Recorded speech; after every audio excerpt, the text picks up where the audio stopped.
नमस्कार दर्शक बंधु आपण मैंने देखिपे आम बर्तमान अच्छु महांगा ब्लॉक ये 8 नंबर केनाल रास्ता आम छिड़ा होइछु। दुर्भाग्यर कथा देखिपे जो परिस्थिति होती रास्तार जावासिया करे पाद चलारे जापारे आपण मैंने सैकेल मोटरसाइकेल जो मैंने जाऊँच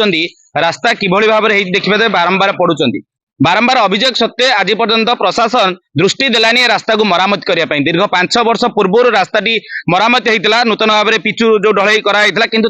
5 वर्ष हो रास्ताटी शोचनीय खराब है प्रशासन आज पर्यंत शुणुना। ये बालिया चक्र जो 8 नंबर केनाल अच्छी बालिया चक्र आमर गुंडीचा आपिल गुंडीचा जो मंदिर अच्छी से जो रास्ता पर्यंत संलग्न होती किंतु आज पर्यंत मरामती कराला आम पाखे किसी ग्रामवासी अच्छा सीधा सहित सहित आलोचना करवा जे कि केते 5 वर्ष जो कहते कि पूर्वतन सरपंच थे आम कथा होलु 5 वर्ष पूर्व रास्ताटी होता किंतु 5 वर्ष है मरामती होनी बारंबार बाटोई जो मैंने जाऊँच रास्तार हजार हजार लोक जाऊँच प्रत्येक दिन किंतु पड़ुवर दृश्य आपने देखी पारे आम सहित सीधा सड़क कथा ये आप परिचय देवे। भैया मुझे निश्चय चरण सिंह घर उमर बाबा ये मोर सैकल दुकान अच्छी सबुदिन सैकल दुकान गले मो जीविका चले कि नाल रास्ता अच्छी लोक मो कति कहीं आसुना बर्तमान आम बहुत असुविधा चलु नाल रास्ता टोटाली भांगी जाइए लोक पड़ी बर्तमान गोटे मौसा पड़ी ये आम दुकान दौड़ी आसिलु उठेलु ये बहुत असुविधा ये प्रशासन किसी यार कौन पदक्षेप नौ बोधे बसे पाखापाखि खराब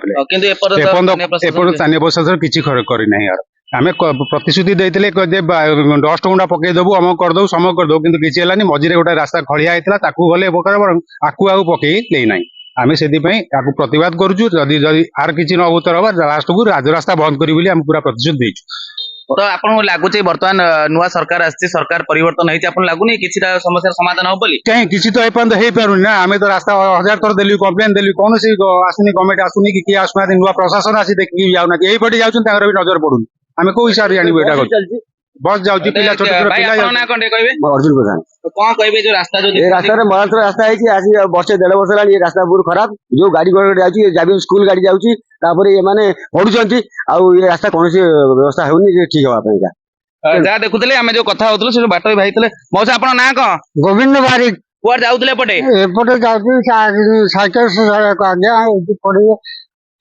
कौन करी रास्ता घाट सरकार आया किसी करूनी कौन कहबी